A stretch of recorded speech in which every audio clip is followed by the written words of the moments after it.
Well, welcome everyone to our webinar. Today I'm going to be talking about our new HOBO MX800 series data loggers. My name is Paul Gannett, and I'm the principal product manager here at Onset. You could call me the old timer. I've been here for 27 years, so I've been working with users and our engineering team to develop our line of HOBO loggers, and I'm very excited to be introducing the latest addition to our line today, the MX800 series, and I'm thankful that you're able to join me today. Just a couple of details. Hopefully everybody's able to hear me, but in case not, this is a little prompt. I'm going to run about 50 minutes today for the slides, and I'm planning to leave about 10 minutes for answering questions at the end. Some people submitted questions in advance, and so a lot of those I'll be covering during the webinar itself. Some of those I may be covering as part of the question and answer time at the end, but feel free to submit questions as we go. If it's relevant to what I'm talking about at the time, and I happen to notice it here in the questions box, I may address it at that time, or I may save it. The webinar is being recorded, and a link to the recording will be sent in a follow-up email, so you can access it again. So probably most of you are familiar with Onset, but for those of you who aren't, we make the HOBO data loggers. We're located here on Cape Cod in Massachusetts. Our whole focus is on making data loggers and stations. We have a good worldwide presence, and we have a global network of distributors. So we have people to serve you wherever you may be. We've got the ISO 9001 certification, and we've been around since '81, so we're well established. Here's the agenda for today. I'm going to be first starting out with an overview of the new MX800 loggers, and then I'm going to hit on some key features and benefits. Then I'm going to provide some information on helping to choose the best option for your application. And then I'll go through a little bit of information on configuring the loggers, deploying the loggers, so you have a sense for how they're used and deployed. I'll talk briefly about applications. And then, as I mentioned, we'll have time for the question and answers. At this point, I'm going to turn off my camera because you don't need to see me. We can focus on the slides from here.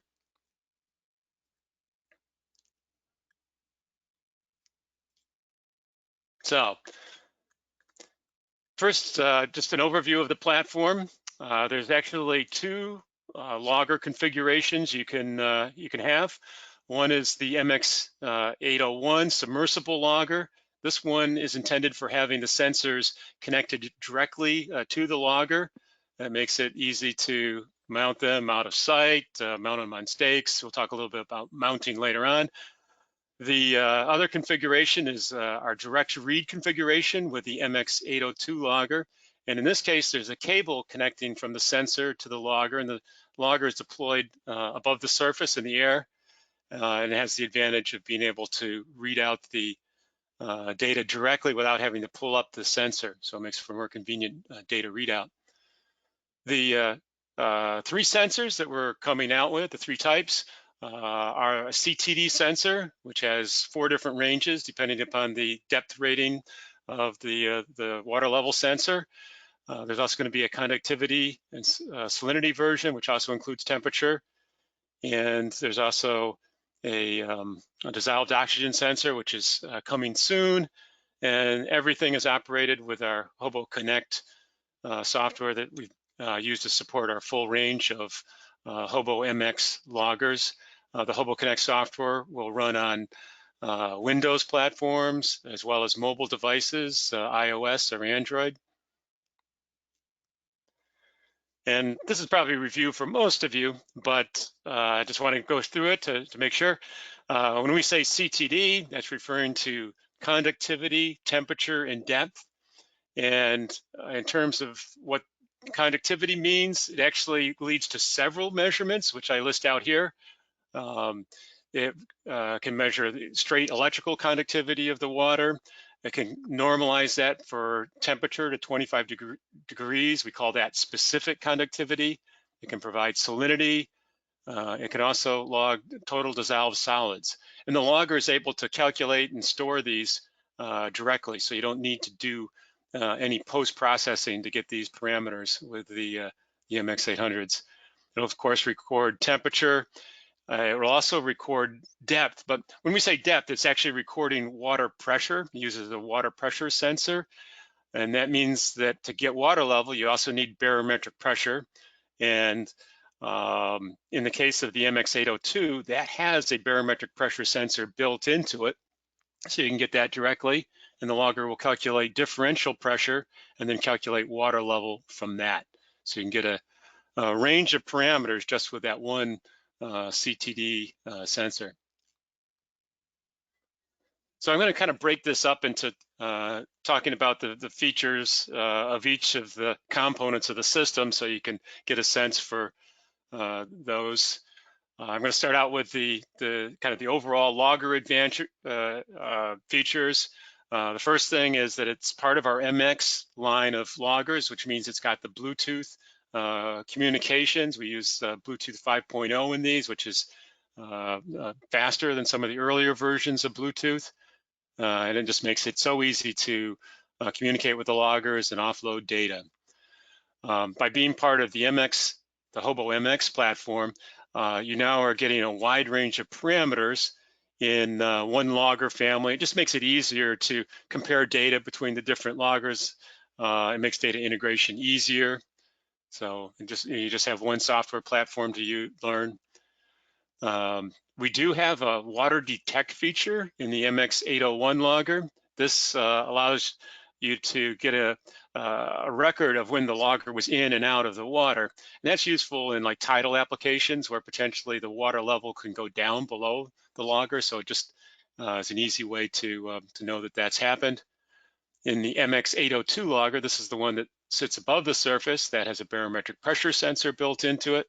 So that allows you to get measurements like water level and percent DO directly with no need for post-processing.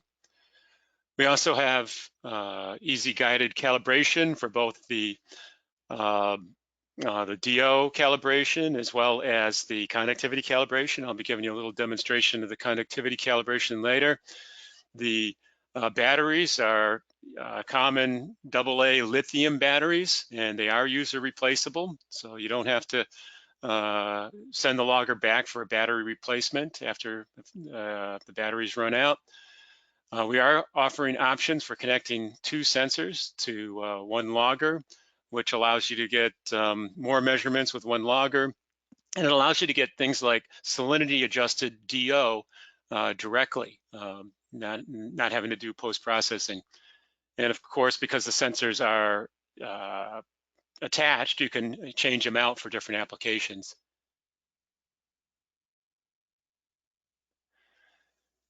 So just a few other notes. They are rated for saltwater or freshwater use and a depth rating of 100 meters.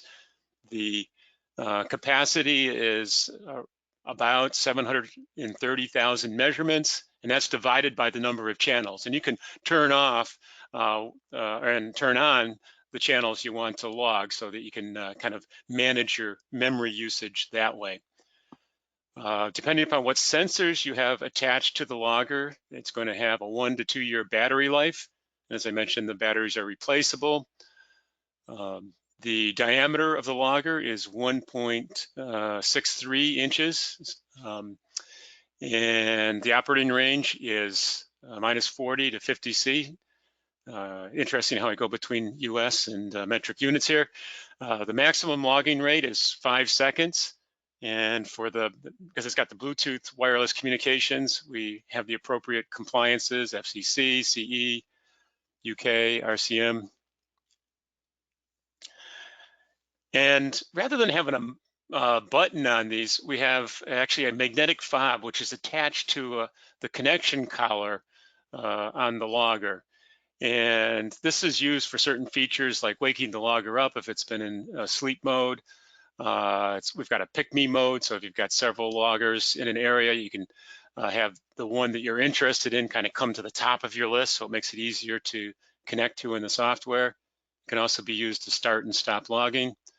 And the fob will store in a groove in that coupler when it's not in use.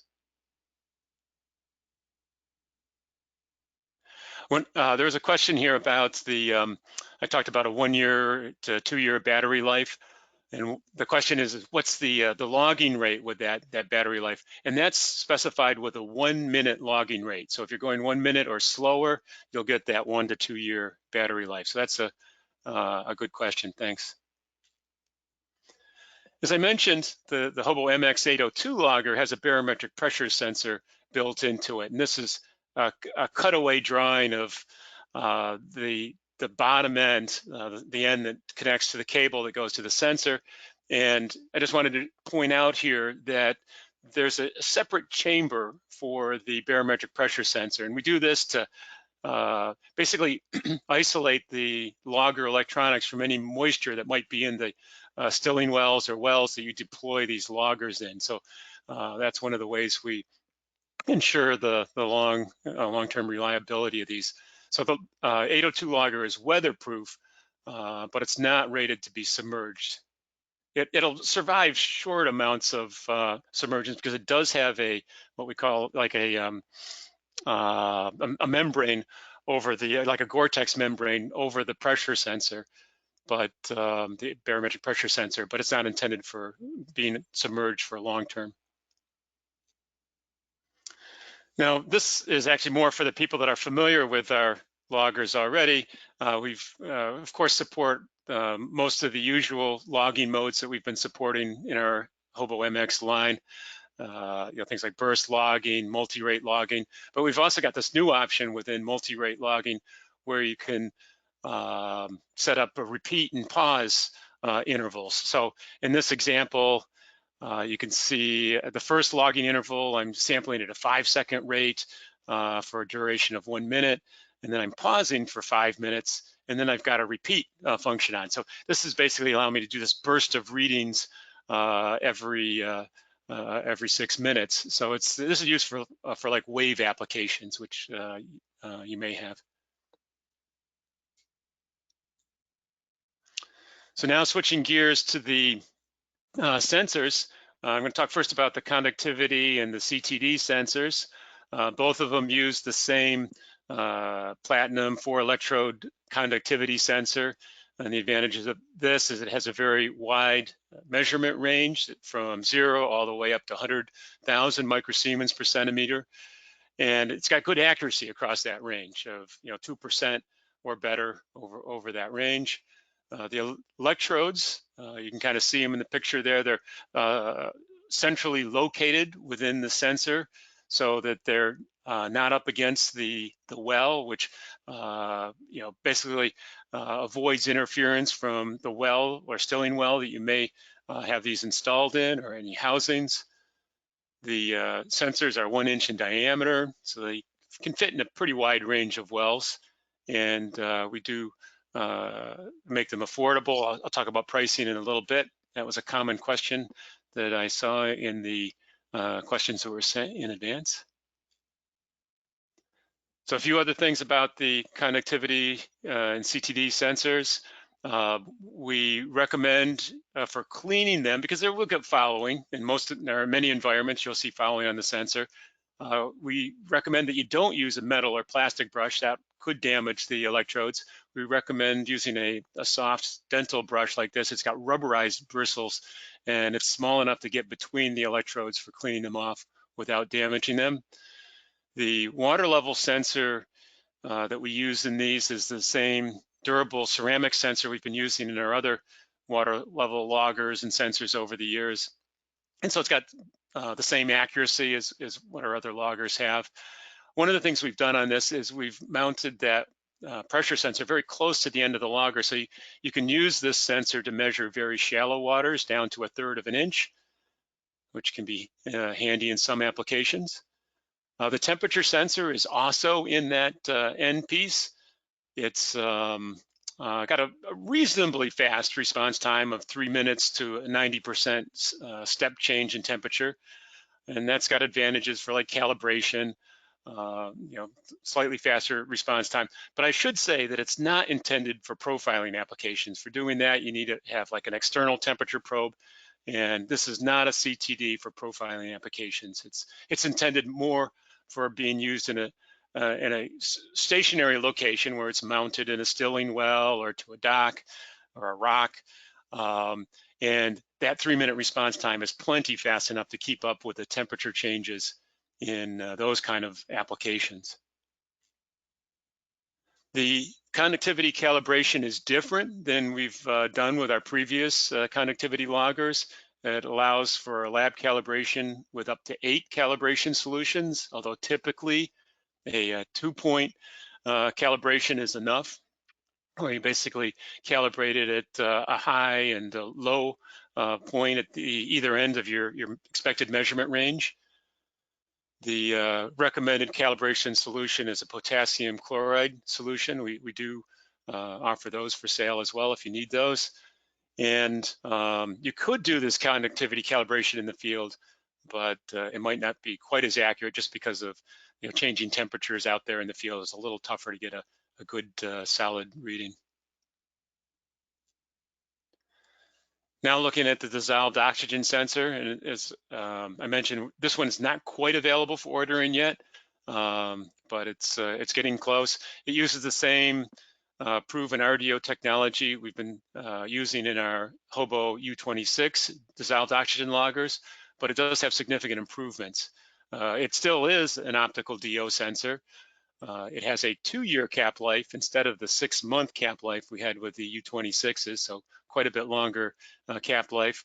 And the caps will continue to work even if they're past the cap life. So you may find that after 2 years that the accuracy is still good enough for your application. You can check the accuracy, and you can continue to use those caps.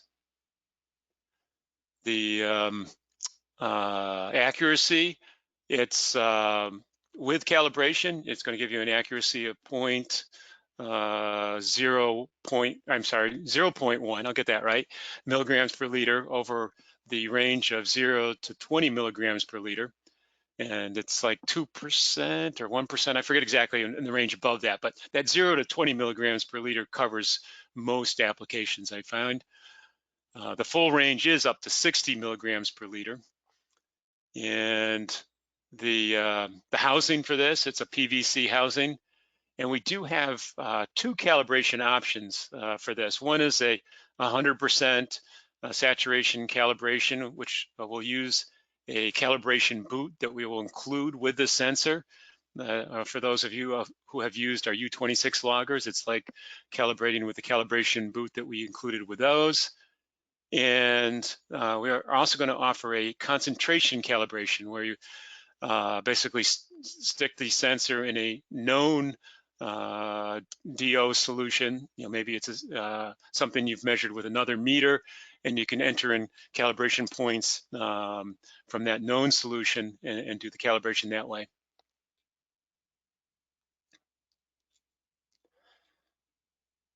Other features, the DO and salinity sensor can be in one logger, so you can get the salinity adjusted DO directly, avoiding the need for post-processing. And when it's used with the MX802 logger, that has the barometric pressure sensor built in, so you can get the DO as percent saturation directly, which is pretty handy. And again, it's the same 1-inch diameter.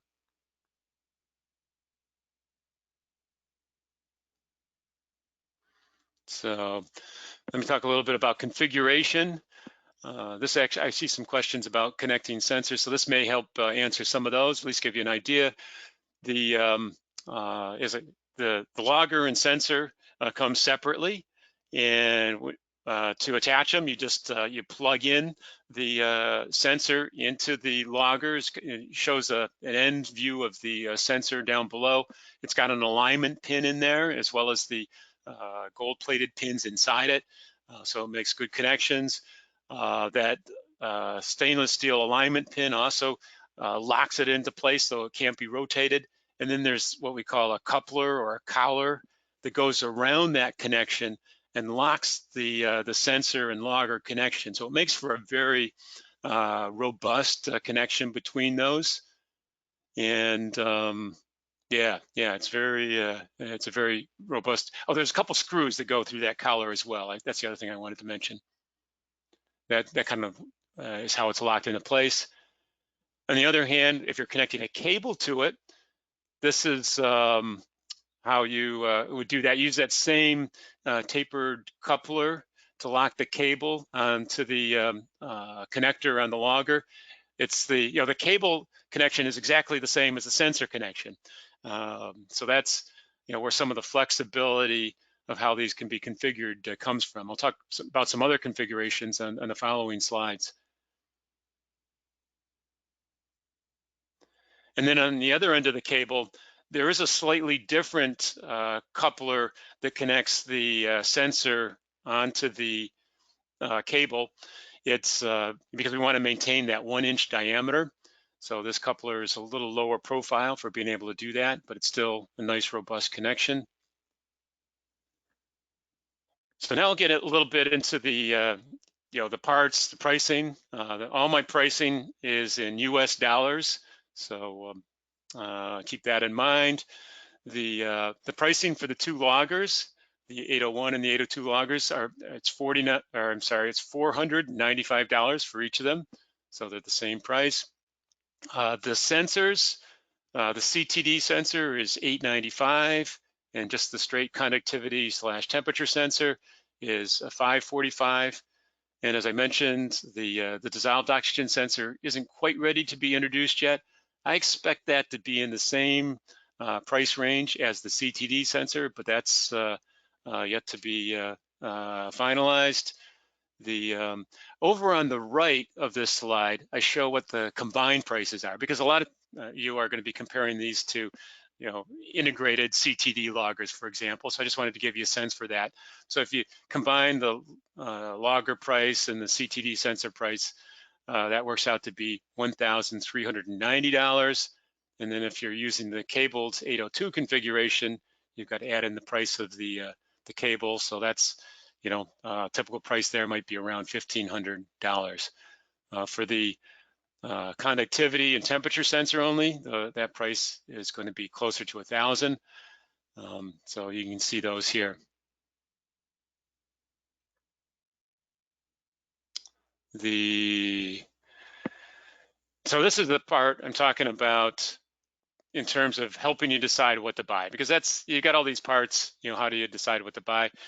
So the starting point is what measurements do you need? So if you just need conductivity and temperature, you'd look at the W-CT. That's the one down, the lower one here on this slide. If you need depth as well, then you'd want to look at the CTD sensor. And these are both available for ordering now with the loggers. The loggers are available for ordering now. And then available soon will be the dissolved oxygen sensor. And I've got some questions here on how soon is soon. I'm hoping within a few weeks, but until we've got certain, there's a few milestones we've got to reach internally before we say, hey, we're ready to start taking orders on these. So, we're just nailing those down now. The other possibility is you can combine these sensors, and I'll show you how to combine them in a couple slides. The adapter for connecting two sensors to one logger. So you could have the dissolved oxygen sensor in combination with either of these sensors. Right now, we are not supporting having two of the same type of sensor on a logger, so you can't connect a conductivity sensor or two conductivity sensors to the same logger at this point. So in terms of the loggers, this is actually probably the most common question I get is, which logger should I buy? Should I buy the 801, the submersible version, or should I buy the 802, the direct read version? And the way I like to look at that is, for the easiest mounting on a stake or a buoy line or a cement block, like I show here in this picture, you'd want to look at the 801 logger. It's just self-contained, very easy to mount. The downside of it, though, is you bring it up to offload the data, and you've got to add barometric pressure data to it to be able to get water levels if you need water levels.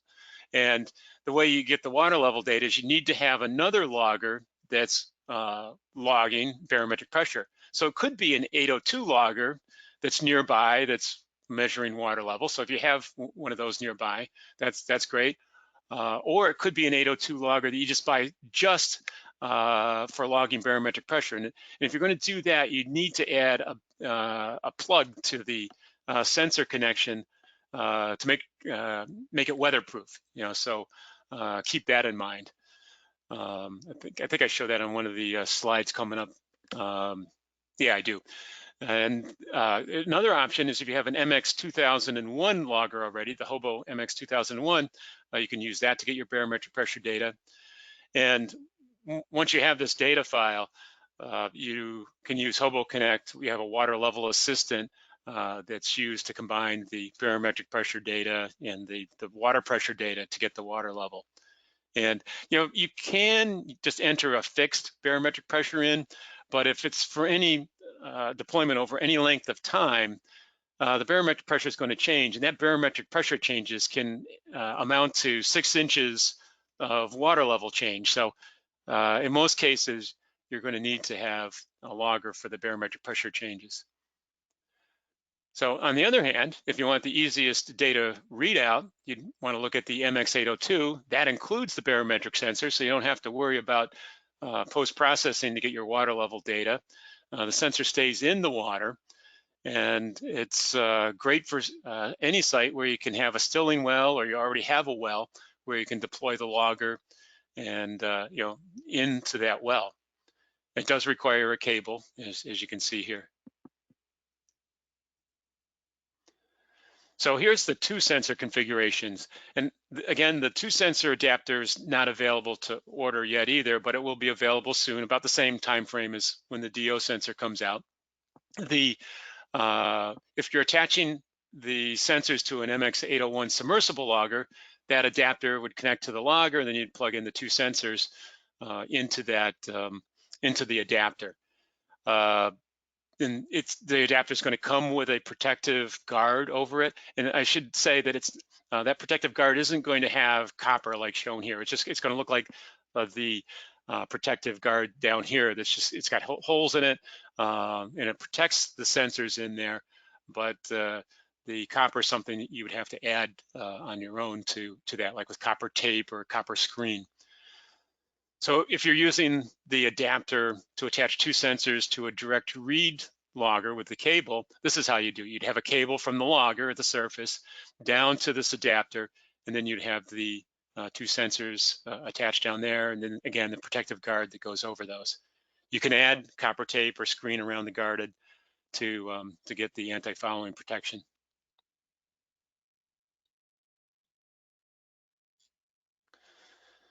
So here's a list of the accessories that we're going to be offering that you may want to consider as you're ordering the loggers and sensors.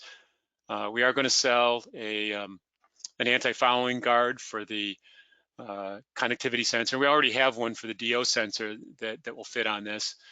We're going to sell a protective housing. I'm actually going to show pictures of these on the following slide, so maybe I'll just skip ahead to those, but this gives you a sense for the range of prices. Oh, we are going to offer replacement DO sensor caps for the DO sensor.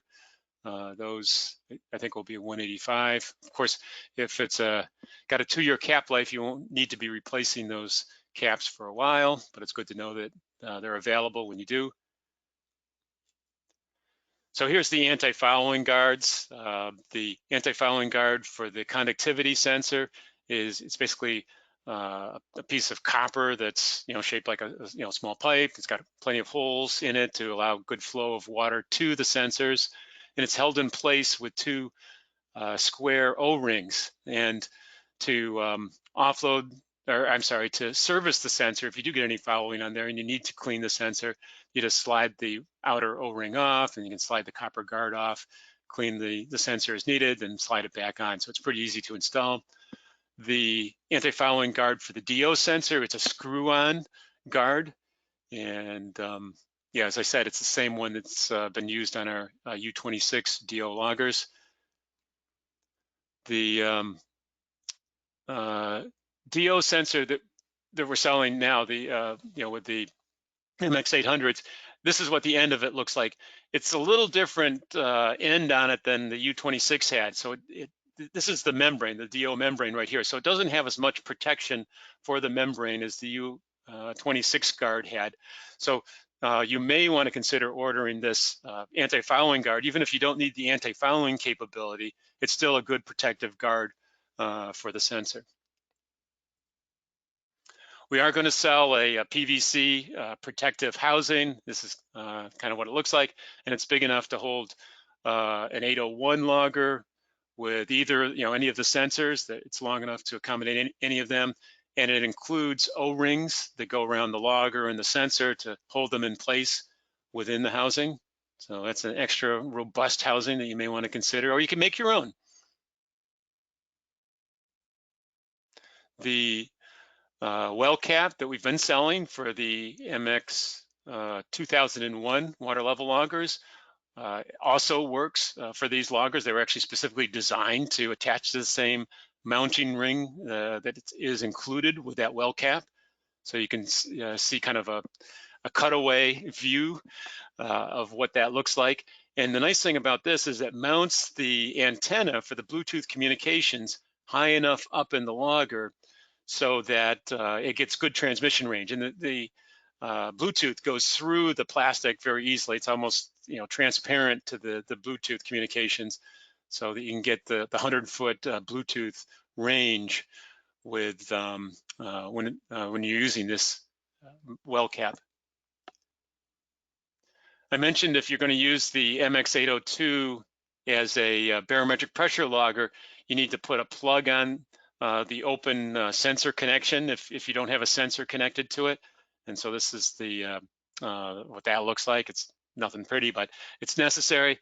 It's $20 for that.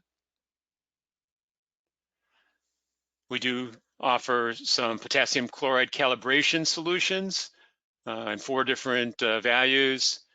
And we also offer calibration beakers.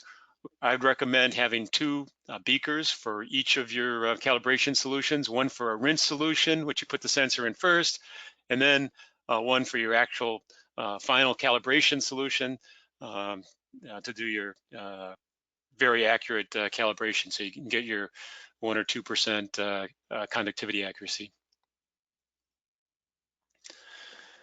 So now I'm going to take you through a little bit of a kind of a software demo. I'm just these are screen captures. It's just in the interest of time and also to be sure that nothing goes wrong. I'm using some screen captures, but this will give you a good feel. Now, some of you that have been using HOBO Connect already, this will be pretty familiar for, but for those of you who haven't used HOBO Connect, this will give you a sense for what the experience is using those. When you first power up HOBO Connect, it looks for loggers that are in the area. And this is a screen that you will see. It shows the different loggers that are there. So the MX801 logger that I'm going to be working with is this one in the upper left corner. So you click on that and that will bring you to the next screen. So now I'm connected to that logger. And here's the different options I have when I'm connected to that logger. So if this is the first time I've used this logger, the first thing I'm going to want to do is do a conductivity calibration. This is a CTD logger. So I click on this icon with a little beaker with a little stick in it. That's for conductivity calibration. And that brings up the conductivity calibration routine. The screen here shows the current temperature and the current measured specific conductance. It also has an entry box. It'll have a prompt so that it tells you to enter in the specific conductance of the calibration solution that you're using. So in this case, I was using a solution that is 15,000 microsiemens per centimeter. And then you also have to enter in the temperature coefficient of that calibration solution. So 1.91% per degree C is pretty typical for a potassium chloride solution. So that's our default, and so that's what I left it at here. Then, so once you've entered those in, you click on Start Calibration, and it brings up this screen that you see, which says that it's stabilizing. It takes a certain number of readings to reach a point. Then once it has reached a stable reading of temperature and conductivity, it says, okay, the reading is stable. And then I can confirm this as my first calibration point. So I click on Confirm, and then it gives me this next screen, which says, this is your first calibration point. I can add another calibration point. And like I said before, usually I'd recommend doing a couple of calibration points. And when that's completed, you click on Finish Calibration, and now your logger's calibrated. And I see a question here about calibration. Are these calibrations logged internally? Yes, of course they're stored in with the sensor, so that it's got the latest calibration stored in the sensor. And this information is also provided as part of your data file. So if you have that metadata information to tell you what the calibration points were, so you have that important information history. So now that it's calibrated, there's another, you go back to the main screen for that logger, you select Configure and Start, and that brings you up this screen that looks like this. And there's several things that you can do here. You can assign a name to the logger. So I was deploying this one at Sandwich Marina, so I added that as my name. You can also include it in a group, which can handle or help with some of the functions of HOBO Connect. The next thing you want to do is set the logger settings, and that brings up this screen where you can set up the logging interval. It'll tell you at that logging interval how long it's going to last. That the duration is also a function of what channels you selected. So over on the left part of this screen, you can see which channels I've enabled. You can turn channels on and off to to basically stretch your memory out further. If you're never going to need salinity, for example, you can turn that off and just log specific conductivity. Other things you can set on the screen is how you want to start on next interval, which is usually what I use, or on a certain time you can start it. How you want to stop the logging, you can have it stop after a month if that's what you want, for example, or you can just have it run until it runs out of memory. You can also have pause options. There's different logging modes. And this is where I mentioned before that it has some new multi-rate logging options. This is where you'd, oh, I'm sorry, no, that's something different. Yeah, so the logging modes are pretty much the same ones we've been offering. It's up here in the logging interval where you could set the new multi-rate options that I was talking about. So once you got it all configured the way you want it. Oh, one thing I want to point out is that for getting specific conductance, you need to enter in a linear compensation value, a temperature coefficient for the waters where you're going to be deploying the logger. So if it's in salt water, this is a pretty typical temperature coefficient. It's 2.1% per degree C. This is different than the temperature coefficient for the calibration. So the calibration one, you want to enter in the temperature coefficient for potassium chloride. Here, you want to enter in the temperature coefficient for the waters that you're in. And it's, in most cases, it's just an approximation, but you just get it as close as you can, and then it'll give you specific conductivity that's accurate, as much as possible. So I wanted to remind you of that. So it's coming back to the main screen. So now, pretend, it's been deployed at Sandwich Marina for a month and you want to offload the data. You connect to the logger, as I talked about before, and then you click on this button here for download data, the upper right. So I click on that. It just goes and offloads the data, via the wireless Bluetooth offload. Once it's done, it tells you it's complete. And you have the option of just saying done and going on to your next task, or you can export and share the data at this point. In terms of export formats, we support CSV as well as Excel formats. And then in terms of sharing, it depends upon your platform. If you're on a mobile device, You can share it from any of the sharing apps that are on there. So for example, if you've got a Google Drive connection on your mobile device, you can have that data shared to your Google Drive, consolidate your data that way, which could be pretty handy.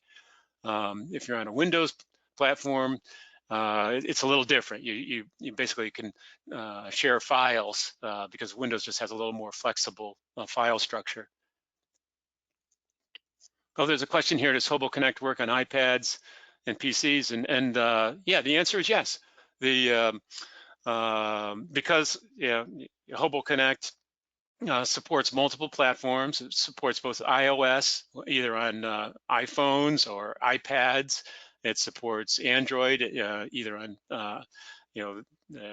their tablets or Android phones. So a lot of flexibility in terms of what platforms you can be running the software. These example screens that I'm showing are on a Windows computer. Of course, the displays are going to look a little different on a mobile device. We use kind of adaptive screens that are tailored to the device that the software or the app is running on. Let's see. So to view data, so now I've downloaded some data. I want to view it. So this is the, you actually have to exit from connecting to the logger and go back to the screen where you view all your loggers that you've connected to and select the data tab. So I click on this data tab over on the left, and that brings up all the data files that I've offloaded with this device. Sandwich Marinas is oh, sorry about that. I thought I turned off Teams. So I click on this file. It brings up a view of the data. This logger was set up to log multiple parameters, but I've selected just the ones that I want to view on this graph. So I'm looking at absolute pressure because this is an MX801 logger, so it records pressure. I can see the salinity. I can see the temperature over this time period. You can tell how many days it was by number of cycles of the tide. And so right now it's just pressure. But now I want to look at in terms of water level. Well, there's a little icon. It's kind of in the gray part now. That's up in the upper right, which is for calling up the water level assistant. And that allows you to set up the conversion to water level. So you select your water density. So this was salt water there, so I select that option. I enter in a reference water level. For this one, I just happened to choose a reference water. Oh, geez. The level of 0 is my reference. And this is where you link in a barometric data file as well. And this would be from like an 802 logger, as I mentioned before. So I haven't selected one yet, but this is where I would enter that in. Once you've entered that, then you proceed, and now I get water level. And you can see that on this one, I left the pressure data, but I also added the water level data to it, just so you can see how it compares. And this red line is the barometric pressure over the course of this deployment. So you can see that changed quite a bit.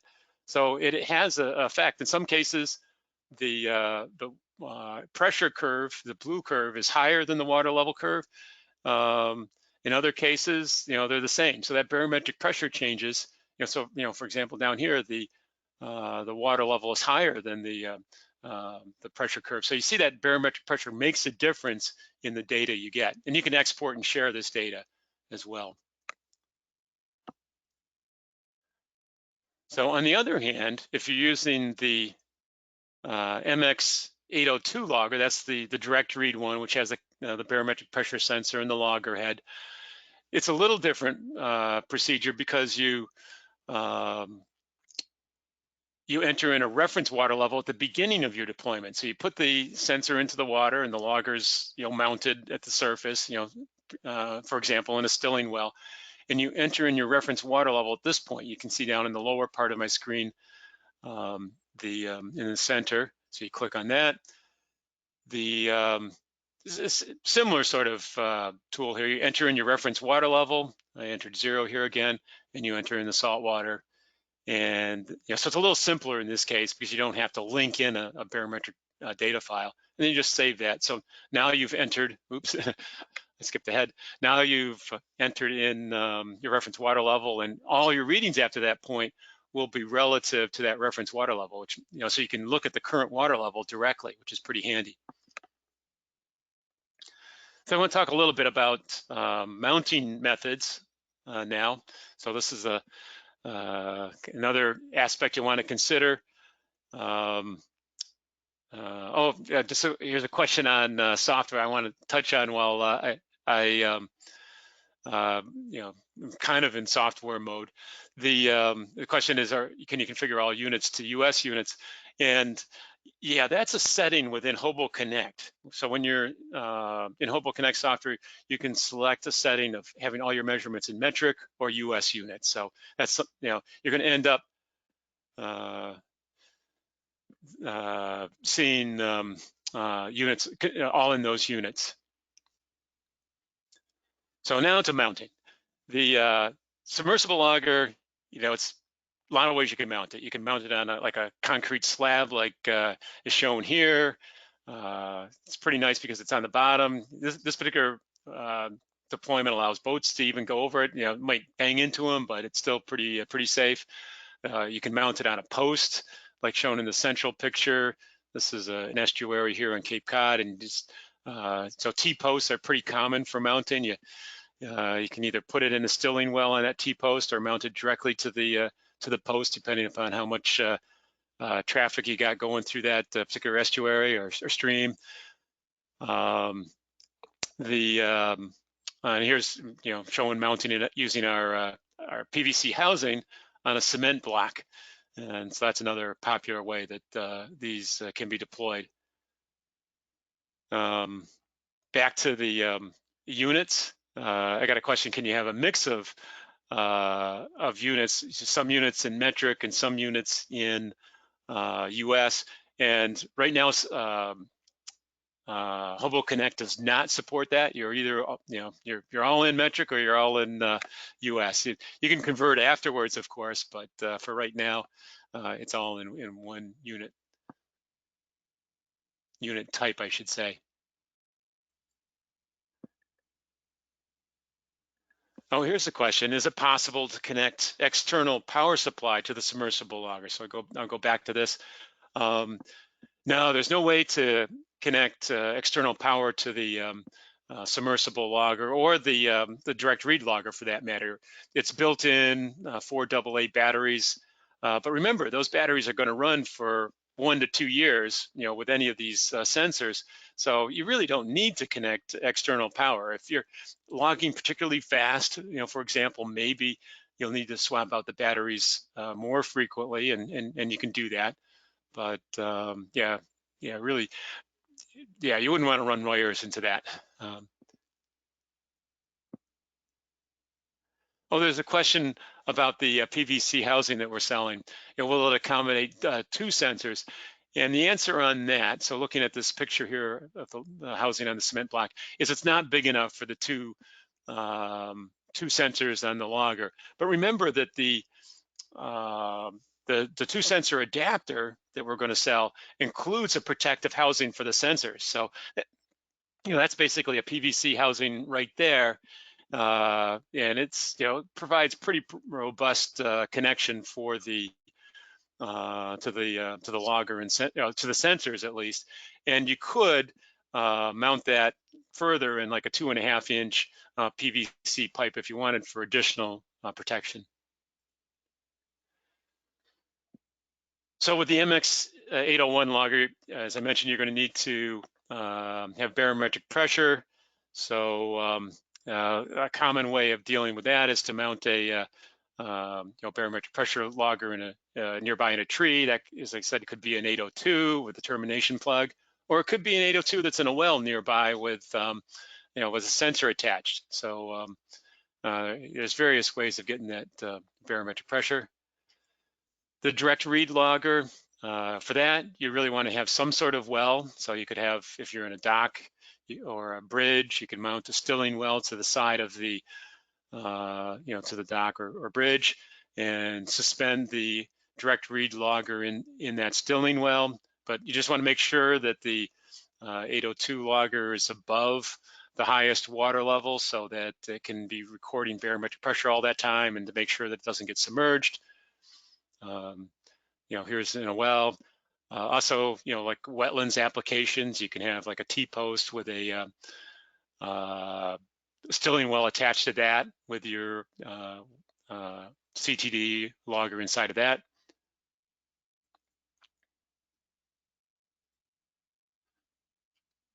I'm just going to briefly touch on applications. I know most of you have an application in mind. That's probably why you're here. But it's good to know that there's other people like you out there that are using loggers for these kind of applications, or we expect to be using. We're, like I said, we're just starting to sell them. Some of these are actually beta test deployments. They can be used for water quality monitoring marine ecosystems, coastal aquifers, compliance monitoring for things like mine runoff. Got to be a little careful. This might be a little bit too harsh an environment here, but nonetheless, it was deployed there. Wetland mitigation, aquaculture monitoring. It's not really a control, it doesn't do any control, so you can't use it for any sort of control systems.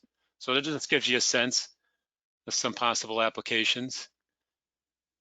So next couple of slides are really just highlights. Using the MX800 as a CTD logger, some of the things you want to keep in mind is easy wireless data offload with the Bluetooth, the wide measurement range, the ability to get water level directly with the 802, user replaceable batteries, good price for a CTD, great price for a CTD logger.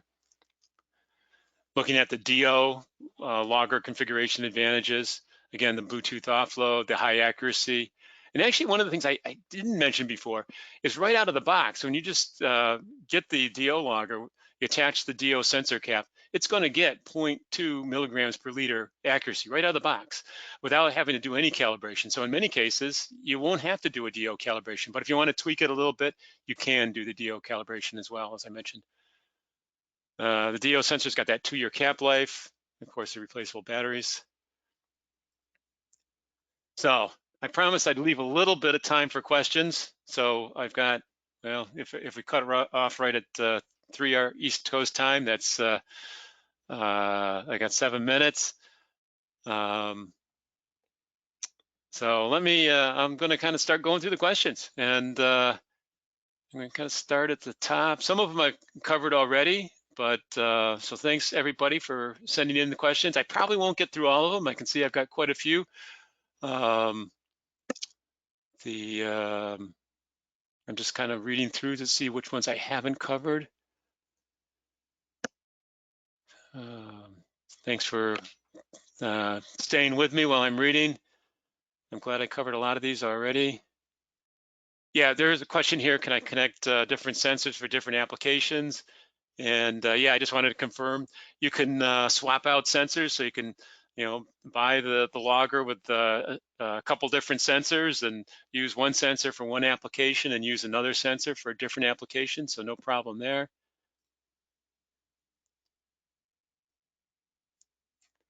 Let's see.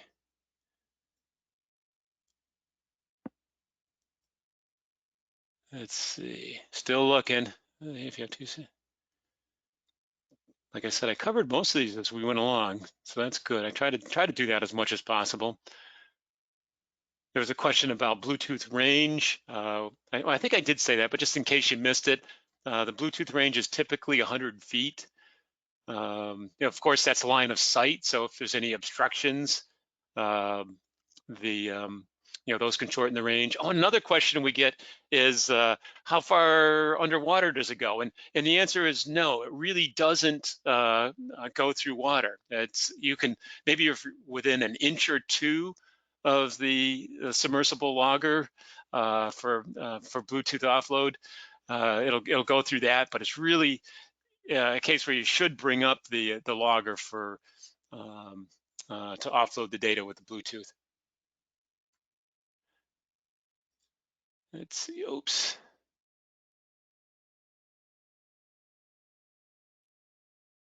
Make sure. Oh, there's a question. Who makes our RDO sensor? We actually buy the RDO sensor, the kind of the core part of it from in situ, and they found that was, or we found that was the best available DO measurement technology out there. So we integrate their sensor in, so it's very well proven. I don't know, for those of you who have experience with that, you'll have the same reliable performance with our implementation of that as part of our system. Oh yeah, there's a question here on the measurement principle we use for the salinity logger, and that's a good question. We use a different type of sensor than we used on our previous U24 conductivity loggers. The new sensor is a 4 electrode type, which we find is gives you a wider measurement range. It's also doesn't drift as much. So I think you'll like the improved performance of this new conductivity sensor over the ones that we've had in earlier loggers. There's a question about our U24 conductivity loggers and our U26 DO loggers. Those have been very popular. We are going to continue to sell those. So for those of you who have those loggers, you can feel confident and comfortable that you're going to be able to continue to use those. So we'll be happy to sell you those as well. For new applications, we recommend the MX800s, the HOBO MX800 loggers, but it's really up to you.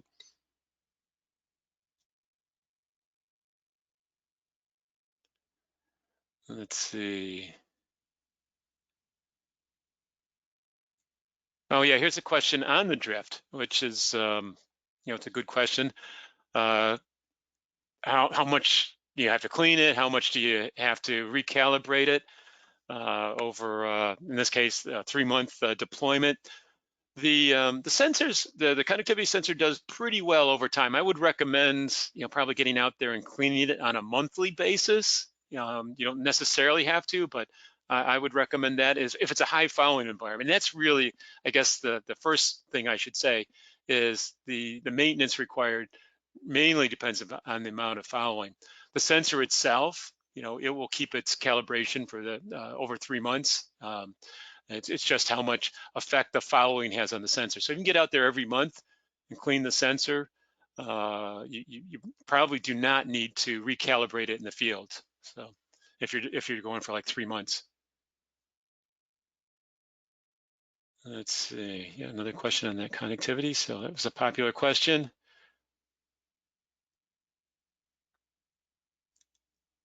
And some more questions. Well, I think I'm just at a minute away, so I think I should probably close out. I think I've covered most of the questions.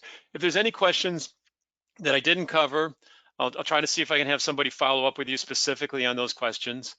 And at any time, and actually this kind of leads into my next slide, feel free to reach out to us. We've got a great website with all our, the products that we're currently selling are up there with pricing. You can order directly on our website if you're here in the US.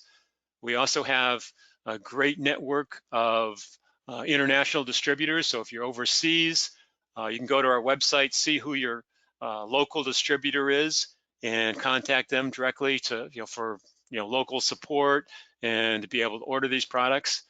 We have our application specialists who are available for basically East Coast time, a little bit longer than that, as well as our technical support team, and we're always happy to help.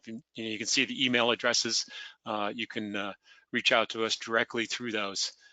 So yeah, lots of great resources for you to use.